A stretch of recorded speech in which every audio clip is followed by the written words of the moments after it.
Cynthia Ritchie, and it is Friday, June the 5th at approximately 6:11 p.m. I do apologize for being a bit,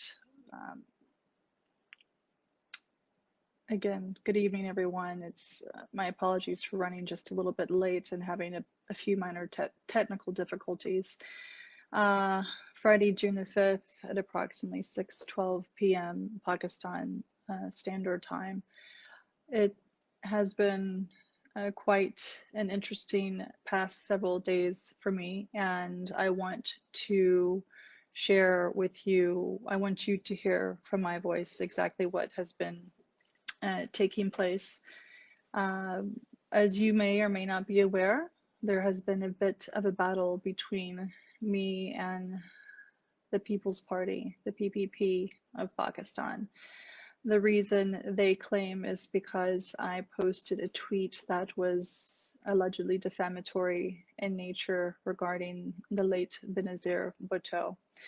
Let me be very clear, as a woman, as a human being, I have never, nor do I currently, nor do I ever intend to have any interest in defaming anyone, especially a woman or an individual that belongs to what may be perceived as a vulnerable population.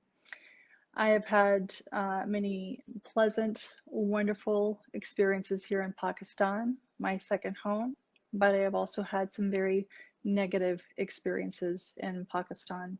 And tonight I intend to share a bit about that with you.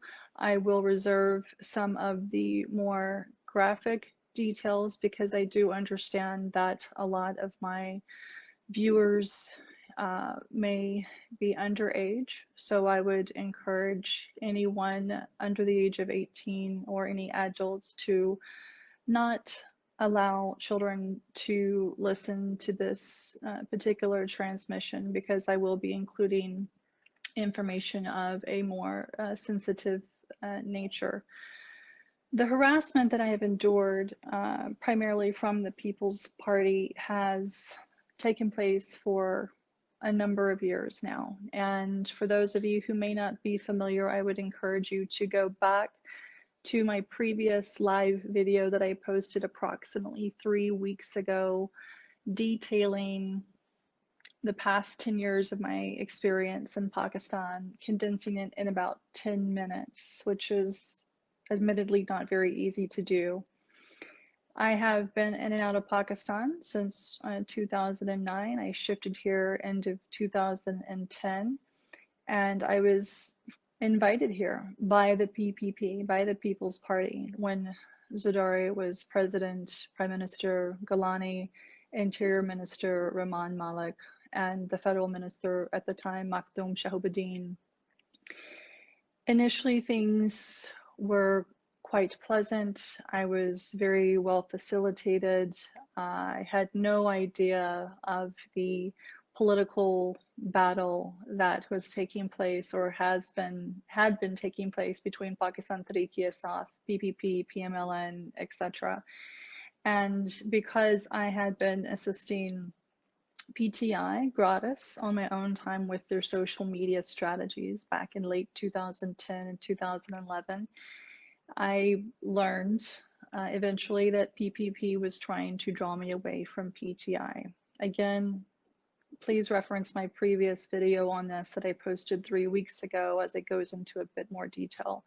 Tonight, I want to focus more on the allegations that are being leveled against me by PPP and the horrendous treatment, messages, phone calls that I have gone through.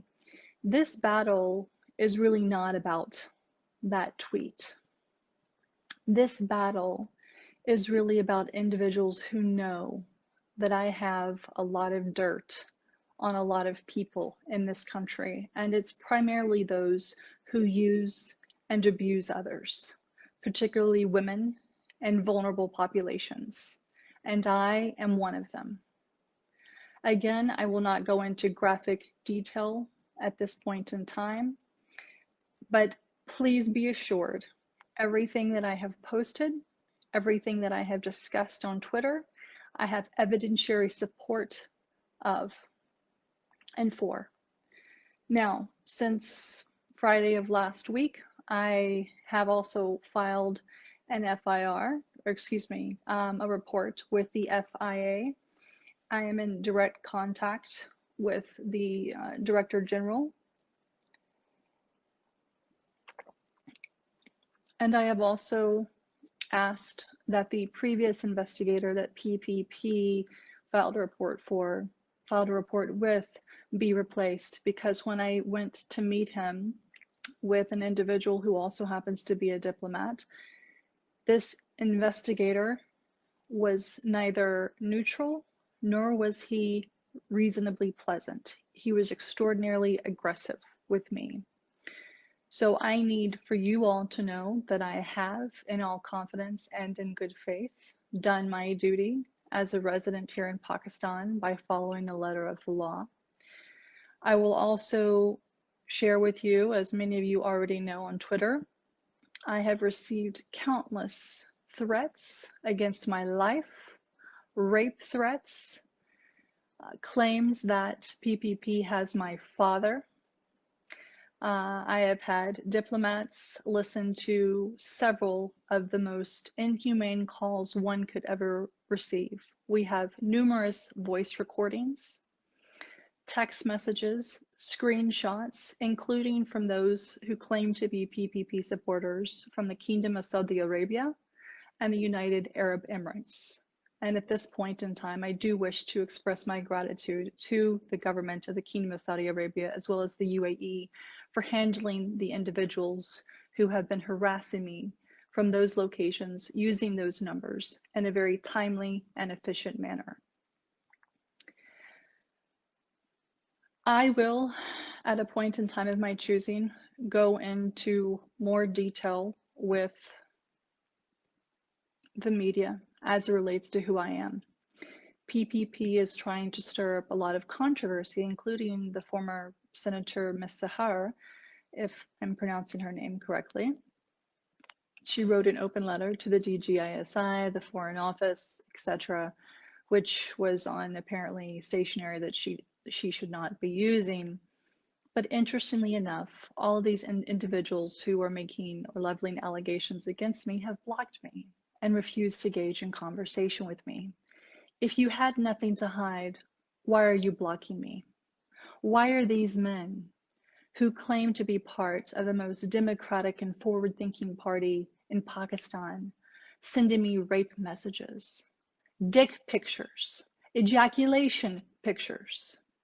Why are these men threatening to rape me? Why are they asking for my location? I'll tell you why.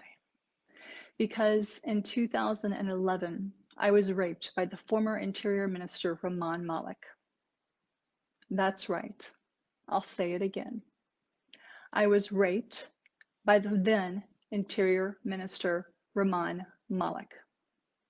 I was physically manhandled by the Federal Health Minister, Makhdoom Shahbadin, and the Prime Minister, Yousaf Gillani, while he was staying at the President's house.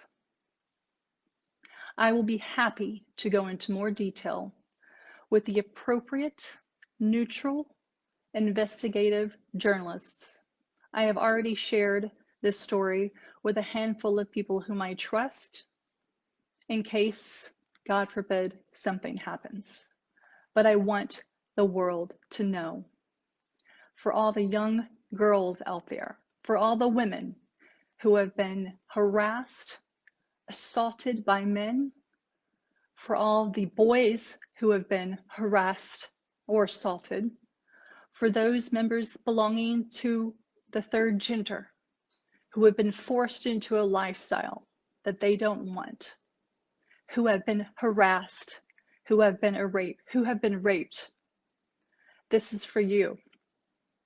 For those who I've met who have not had the privilege that I have, who don't have the voice that I have, this is for you. I will no longer tolerate anyone who touches me inappropriately, who stares at me in a grotesque manner. And if I ever see another man harming or insulting a vulnerable person again, especially in this country, I assure you, I will do everything in my power to make sure you receive the full justice that you deserve. And so now I'm ready. PPP, you have attacked me for too long. You have created false accounts, trying to research my family, getting information from my sisters, who naively had no idea who they were talking to, and then leaking deeply personal family information on Twitter. You think I don't have contacts in the United States. You think I don't have contacts here or elsewhere to be able to track and trace what you are doing. For those who have called me a bitch because I have dared to stand up to you, you haven't seen nothing yet.